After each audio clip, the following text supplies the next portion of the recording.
Hey guys, welcome to another episode of Executive Espresso. We talk about topics at the corner of psychology, business, and real life. And today we have with us Kevin at Big Energy Dad. He talks about super fathering, simple strategies that you can use to excel at not just as a dad, but as a parent without all of the awfulizing and catastrophizing. And today we'll talk more about that, including raising true leaders. How do you really instill confidence, resilience, and character in kids? I mean, have you ever heard anybody talking about that lately? How do you instill character in kids? And then we'll be wrapping it up with some simple parenting hacks, some actionable tips that I hope you guys can use to create a family dynamic of clarity, trust, but how about some peace? I mean, couldn't we all use some more peace in our lives today? And by the way, Kevin's going to be taking questions from the audience, and so don't hesitate to hop over there and ask a question. It's one of my favorite things to hear from the audience, and it's Kevin's too. And hey, already my good friend Dr. John is here. John, man, it's good to see you. And here's what you guys can do to help us out today. You can share out this live stream in your feed, because there's probably some parents out there that are struggling. And so welcome. Good to have you guys here today. And Kevin, Big Energy Dad, I love what you got going on with that beard. It's like the beard just explodes right out of your face. That looks like a work of art. But we're going to be talking today about how to be a more effective parent in general, but specifically your work about how to be a better father in particular. And so how'd you get into all this? Let me get some energy out there. How'd you decide to get on X and get on the socials and start teaching people about fathering?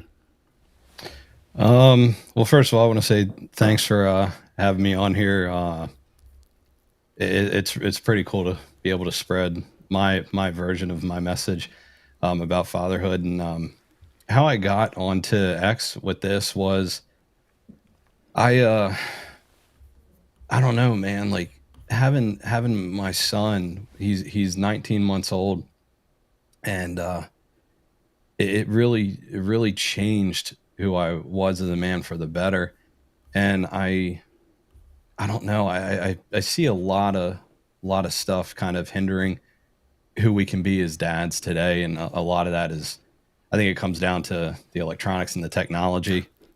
Yeah, but it has to do a little bit with my story, because I didn't have a father growing up, and I had a dad when I got a dad when I was 8. My mom remarried in '97, and that dude's awesome. Like, he's dad. And I have the opportunity to be a father and a dad to my son, and it's just something that I want to be the best I can at, and I want to be able to be those two things, because a father is the creator of the child, and the dad is responsibility, in my opinion. Oh, So absolutely. I want to be able to be both to my son. That's a tough gig. That's a tough gig. I don't think that men realize what they're taking on when they decide to create a new little life that is going to be with you, hopefully, for the rest of your life. And so, what have you found has been the biggest misconception that you had about fatherhood, and how did you kind of for yourself come to redefine what it means to be a great dad today? Biggest misconception, and how do you for yourself define what it means to be a great dad today? So I think the biggest misconception is that we can't be nurturing like women and the mothers can, or we're struggling to raise our infants and toddlers. Like, I'm not saying people call us this, but it's kind of like the message I think that's put out there is we're not stupid, and we know what we're doing. And parenting, in my experience, has come just as natural for me as it has my wife. And all you got to do is just try. Just put a little bit of effort in. It's not rocket science, and all you have to do is just do the most next right thing. And this kind of trickles into when I'm out in public, just me and my son. You get that, oh, you're being such a good dad, like giving mom a break. It's like, no, like I've had to tell my wife, like, hey, you stay at home. Like me and my son are going to go to Home Depot and do some manly stuff and look at power tools. So, it's not that. One of my favorite things of all time to do with my dad, go to the hardware store. Yeah, it's so fun, and he loves that interaction. He loves that me and daddy time because it's different than wife and or mom and son time. And I think a lot of people think we're doing it just to give the wife our wives a break, when it's actually, no, we want to do this kind of stuff with our kid. I know I do, at least. Absolutely. There's a book that I got, gosh, probably 20 years ago called Father Need, Father Need, Father Need, because I was doing a lot of casework and parenting studies, home studies, court testimony on custody situations about fathers getting equal time. And the thing in my field that used to be kind of standard is that kids need mom more than they need dad. And I think that is underthinking. I think that is a misunderstanding. There are things that, of course, I grew up without a mother for most of my life because of an early childhood tragedy. And I can tell you all the things I missed out on. So there are things that only mothers can give boys, only mothers can give young men. But similarly, there are things that only fathers can give sons, and there are things that only fathers, only dads can give their daughters. And so I think the courts really had that wrong and have had that wrong all these years, that there's some contest between who's the most valuable parent.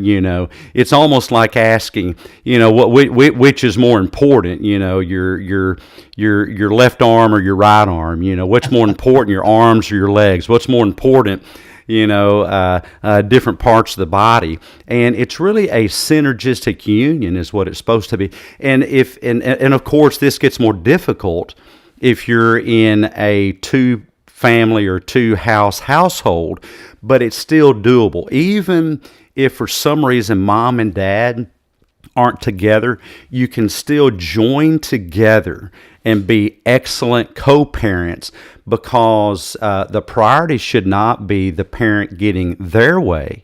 It should be on the child getting proper social and psychological nutrition. So and that's one of the biggest misconceptions I had, is the level of importance of mom versus dad.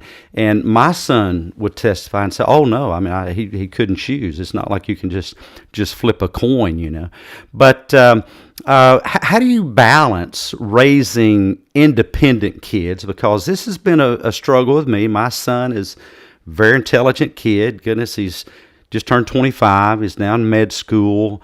Doesn't matter how much I know. Doesn't matter how many degrees I have. So how do you balance raising independent kids with not being too heavy-handed and still providing some guidance?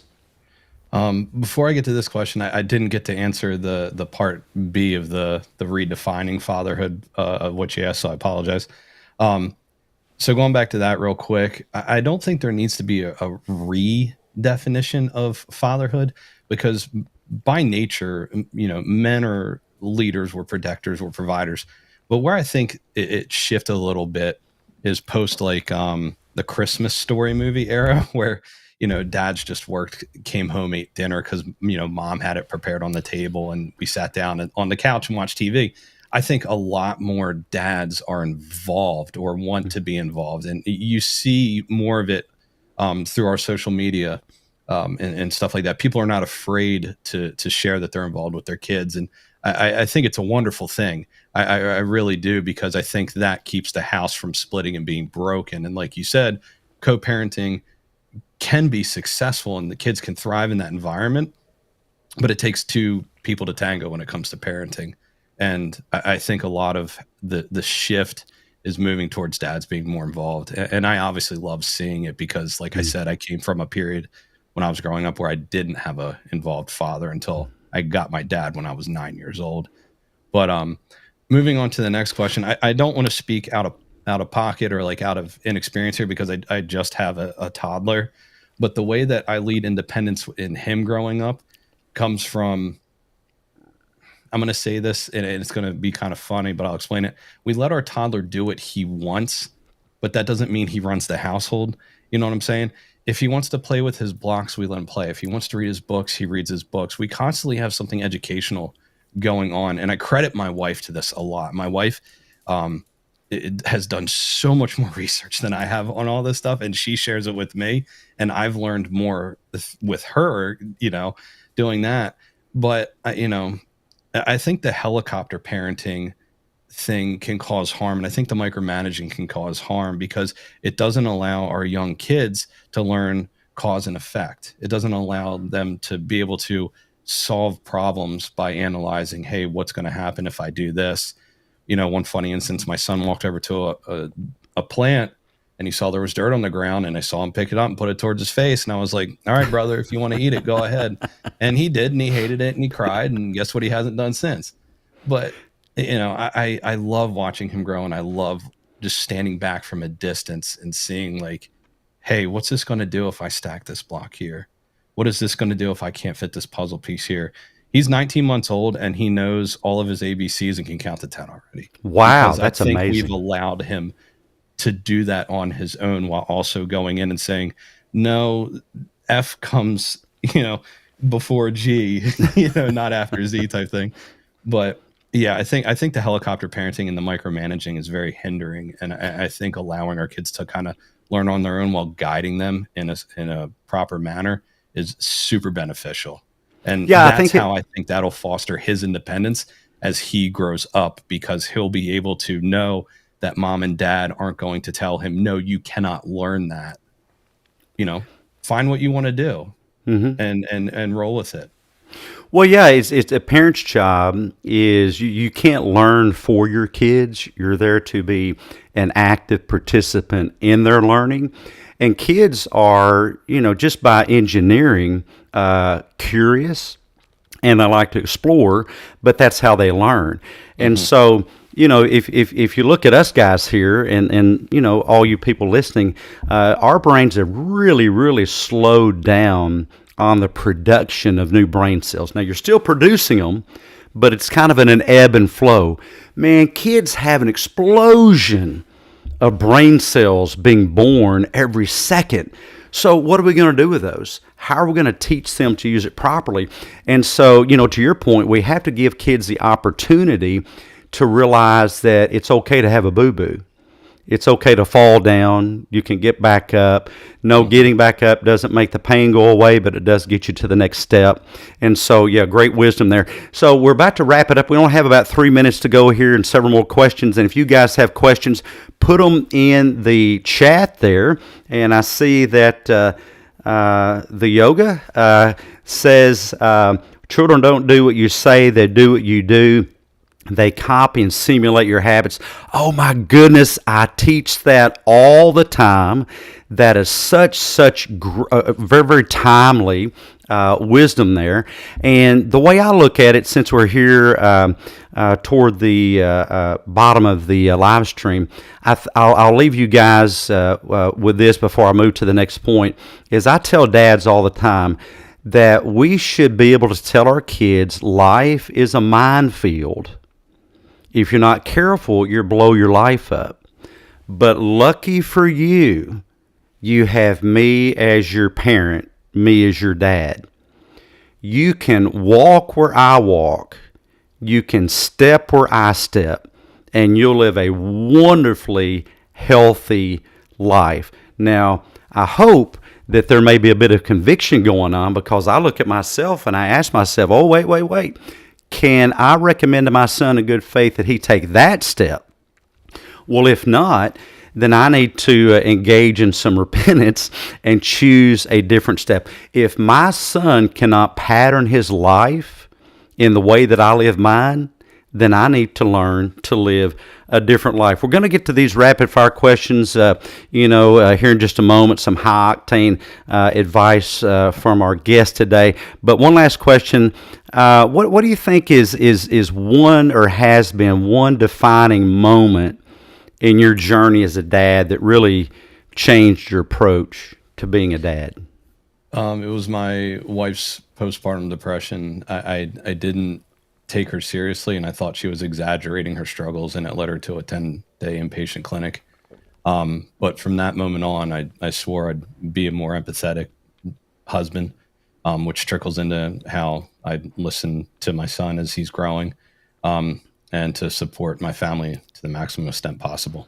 Man, that's awesome. The greatest favor that you can do for your child is to champion the other parent. And you might say, well, but what if they have bad habits? I'm not talking about championing the bad habits.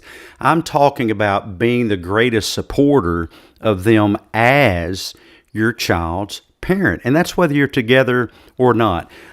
You're really making a mistake, parents, if you spend any breath running down, especially in front of your children, even if it's not in front of them, the other parent. Speak words of life about the other parent. Speak words of life to the other parent. That's just really good nutrition for your children. Just real quick, a few high octane questions here. What is your, put you on the spot, what is your top non-negotiable family rule? I would say love no matter what and be grateful about it. Oh, I love it. Love and gratitude. Love and gratitude. Can't beat those.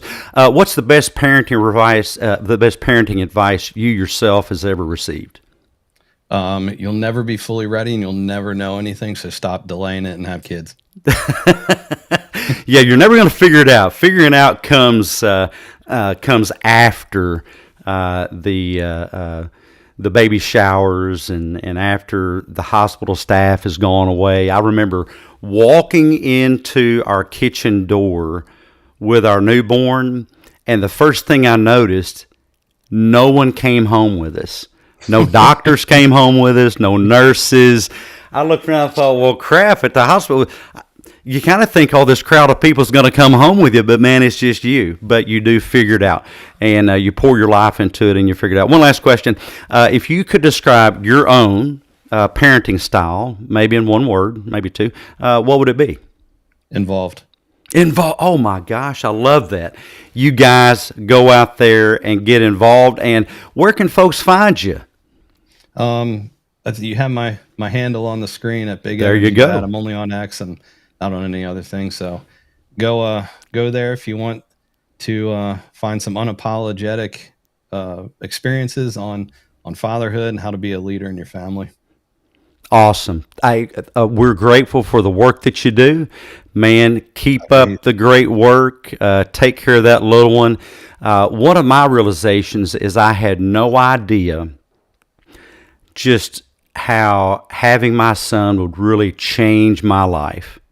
And my life now, 25 years later, to me is unrecognizable. Truly the best life you'll ever live is sacrificing for your children, and that's what it's about. And if you're not ready for the sacrifice, well, maybe you ought to, I don't know, take up putt-putt golf or something. But if you're ready for the sacrifice, have kids and go putt-putt golfing with them. My son graduated putt-putt golfing. I never did. So he's a golf player in real life, and I'm still out there putting around on the greens at the putt-putt golf course. My friend, thank you guys so much. Hey, thank you guys for joining. If you have questions, reach out to Big Energy Dad or myself. We're going to have a space on X here in about, 2.5 hours? 3.5 hours. 12 p.m. Central Standard Time. That's U.S. Memphis time. It is Freaky Friday, so come on and join us. And the space is sponsored by Mindset Masterclass. You guys hop over to school.com /mindset, school.com /mindset, school spelled SKOOL, and you can join for free. We talk about deep things like this right here. And so, my friend, Big Energy Dad, thank you so much for joining. You guys take a look at his account and all the awesome work he does, and we'll see you next time on Executive Espresso. Bye-bye, everybody.